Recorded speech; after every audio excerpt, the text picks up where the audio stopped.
I didn't know how hot her song was until I saw, like, because I reacted to PinkPantheress or whatever her name is.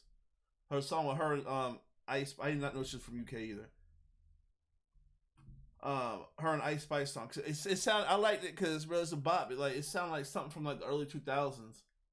But then I ain't paying no mind. And then like I started hearing people playing it. I'm like, that song sounds dope. What song is that?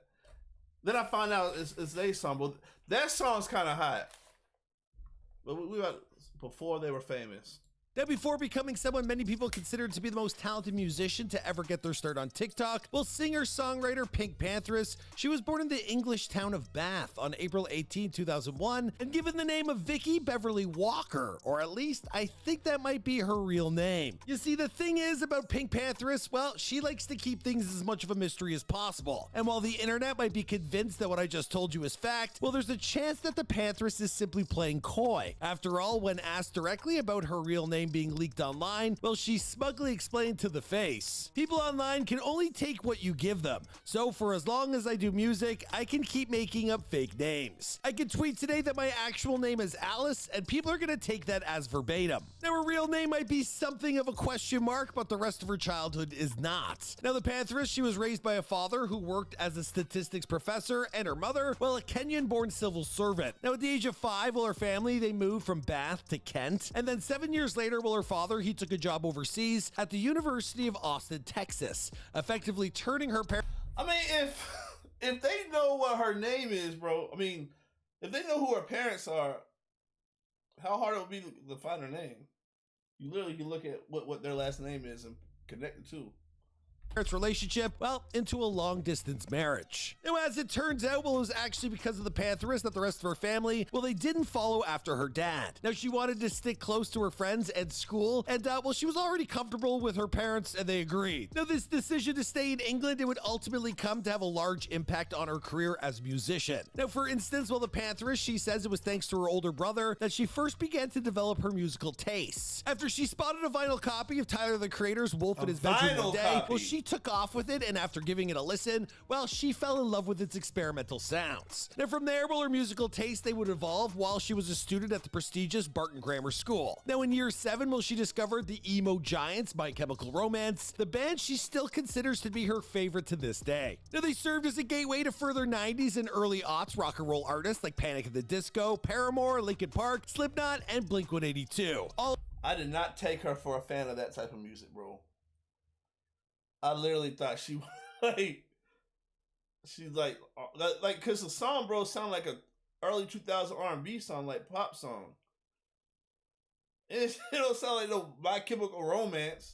All of whom would see their music absorbed by PinkPantheress. In fact, it was while catching Paramore live at a festival in the UK that she finally decided once and for all that making music was going to be her calling. Now, she described this moment of realization to NME, where she told them, "Hayley Williams was doing something I wanted to do, so I thought I'd better start manifesting early so I could get there." Now, before long, well, the Pantheress, she was fronting a My Chemical Romance cover band, dancing on stage in school productions of Bugsy Malone, and writing songs at home in the evening from the comfort of her bed. When she began actually recording her music while still in high school, well, she didn't promote this early work. Instead, she approached these first few tracks as a hobby, looking to learn from early mistakes and eventually posting them to SoundCloud, where her audience was practically non-existent. I started making music. I said to my friend, I was like, oh, I'm gonna be big, I'm gonna be famous. No, it wasn't until she finally left home to attend university that PinkPantheress, well, she realized that she wanted to truly make music her future. Now, while at the University of the Arts out in London, well, she studied film and she had a passion for editing, especially when it came to making fan edits for her favorite performers like BTS. But little by little, the music she was making was taking up more and more of her time until finally she decided to share her talents with the world. The PinkPantheress career got started thanks in large part to TikTok, but not necessarily how you might think. Now, sure, over the past few years, well, she's leveraged that platform for an unprecedented level of success, but her very first viral video was a clip of Post Malone signing an autograph for a fan right next to her, just as the Pantheress decided to say perhaps the most awkward thing she could possibly think of.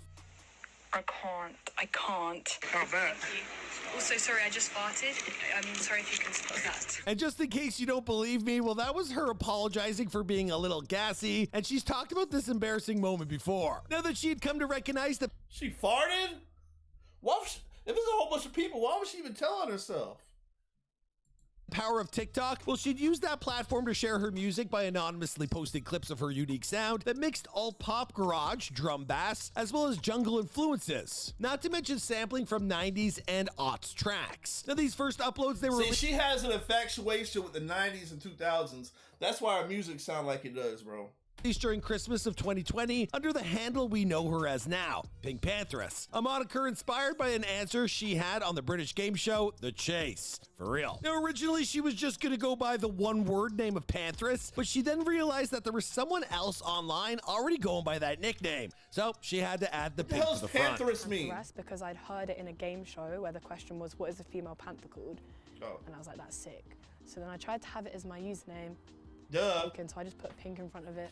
Now, her first snippet was a disco funk throwback titled Just a Waste, a track that sampled Michael Jackson's Off the Wall. But the first song that did really well for her was January's 2021's Pain, a track that samples the 2000 garage hit Flowers by Sweet Female Attitude. Now, when she uploaded Pain, well, the Pantheress, she had set a goal for herself to create one new song each day. Now, thanks to the success of Just a Waste, well, she recognized that TikTok could help her grow faster than any other platform, and she was determined to use that to her advantage. Now, she described this process to NPR where she told them, I was taking like an hour a day when I got back home from university to write a 20-second loop, which sounded like it could develop into something longer than 20 seconds. Pain just happened to be one of those. Now, she ended up signing a deal with Parlophone Electra, and from there, well, she produced further viral hits like Break It Off and Passion. I just wanna hear you say. Go to motionray.com to add this to your video, and that, Ads. and that. I like you. Now, in almost every one of these cases, well, the Pantheress, her imaginative and lyrical poignant songs, well, they never overcrossed the 2-minute mark, making them the perfect length for this new era of TikTok music. In fact, when she finally released her debut mixtape, To Hell With It, in October of 2021, well, even that project clocked in at a lightning fast 19 minutes total. Now, over the course of the next year, well, the Pantheress, she would collaborate with other artists such as Maura Mass, Lil Uzi Vert, and Shy Girl on the single titled Baby Cakes, as well as Will Smith's daughter Willow on Where You Are. At the end of 2022, well, she unleashed her first EP titled Take Me Home, which featured her next viral hit, Boy's a Liar, a track dealing with her worries about growing older and dealing with adulthood. Now, she describes some of these concerns. Bro, these are like 90s titles, bro. Boy's a Liar. Sounds like The Boy Is Mine, whatever, by Brandy and them. Take Me Home, Take Me There. What's that? Maya song? Everything she got is like 90s. So if you love 90s, you love her.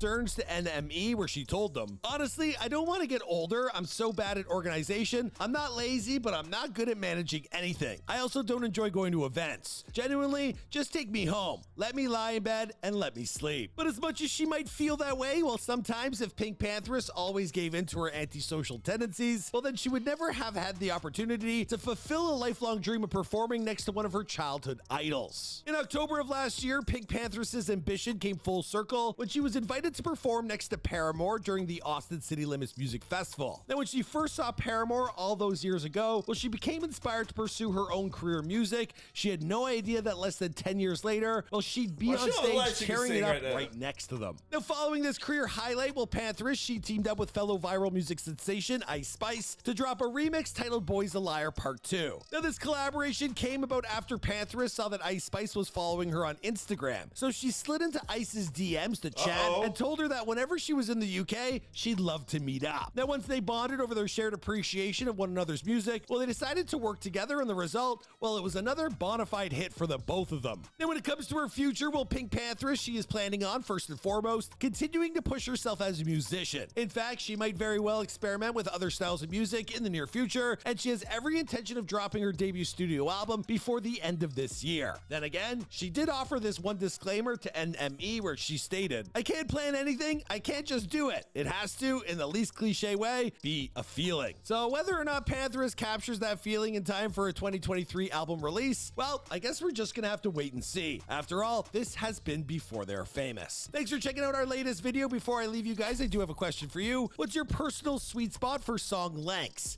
Is it above or below the 2-minute mark? Let me hear what you guys have to say in the comments down below. Also, if you're new to this channel, you know what to do. You gotta like.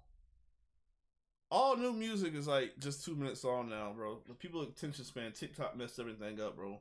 I'd rather it be over 2 minutes. That's just me, bro. I don't know. But that's kind of interesting about her.